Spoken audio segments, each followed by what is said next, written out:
Hello friends, नमस्कार, जय जगन्नाथ। चलतु जानिबा सुस्थ रहिबार केतोटी घरोई उपचार।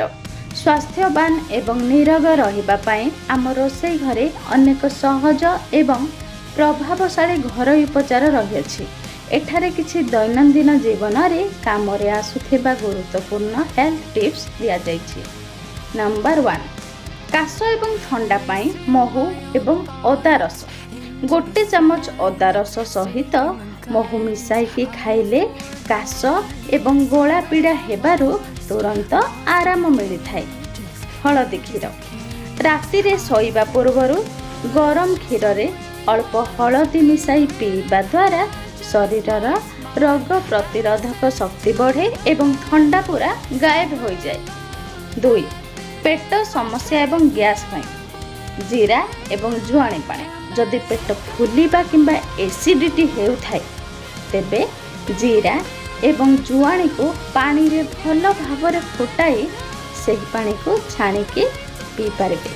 हेंगु पेट गैस पाई कुसुम पानी रे सामान्य हेंगु मिसाई पीले किंबा पेट रे लगाइले बहुत ही आराम मिली थाए।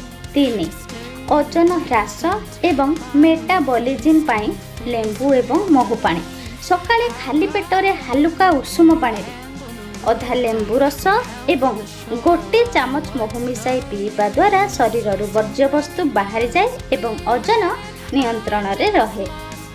नड़िया तेल एवं मेथी केश झड़ीबा रोकिबा पई नड़िया तेल रे मेथी दाना फुटाई सही तेल को केश मूल रे मालिश करंती। नंबर 4, त्वचा एवं केशर जत्न आपण किपरि नेबे। एलोवेरा मुहरे प्राकृतिक चमक आनिबा पई एवं व्रण दाग दूर करिबा पई एलोवेरा जेल व्यवहार करंती।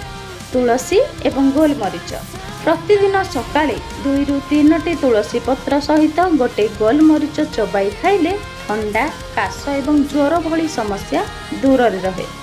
5, अँला रे प्रचुर परिमाण रे विटामिन सी थाए। प्रतिदिन अँला रस किंबा सुखिला अँला खाइबा द्वारा केश आखि एवं त्वचा भल रहिबा सहित रोग प्रतिरोधक शक्ति बढ़ी थाए।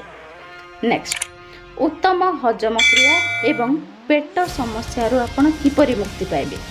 पान महुरी भात किंबा भारी खाद्य खाइबा परे अल्प पान महुरी चबाई खांतु। यह गैस एवं बद हजमी समस्या को तुरंत दूर करे। एमिति नुआ नुआ हेल्थ टिप्स विषय रे अधिक जानिबा को चाहूले हमर चैनल को सब्सक्राइब करी आम सहित जोड़ी होई रहंतु। दही किंबा घोल दही 2 प्रहर खाद्य सह दही किंबा पुदीना मिसा घोल दही नियंतु। यह पेट को ठंडा रखे एवं हजम कराउथबा बैक्टेरिया को बढ़ाई थाए। नेक्स्ट, सकाळर सुस्थ अभ्यास उषुम पानी। सकाळु उठिबा मात्रे खाली पेट रे 1 ରୁ 2 ग्लास हालुका उषुम पानी पियंतु। यह द्वारा पेट सफा हुए, हजम प्रक्रिया ठीक रहे एवं चर्म रे एक नूतन चमक आसे। गजामुग एवं चना सकाळ जलखिया रे गजामुग चना किंबा पुष्टिसार युक्त खाद्य निहाती शामिल करंतु। यह दिन सारा शरीर को शक्ति जगाई थाए।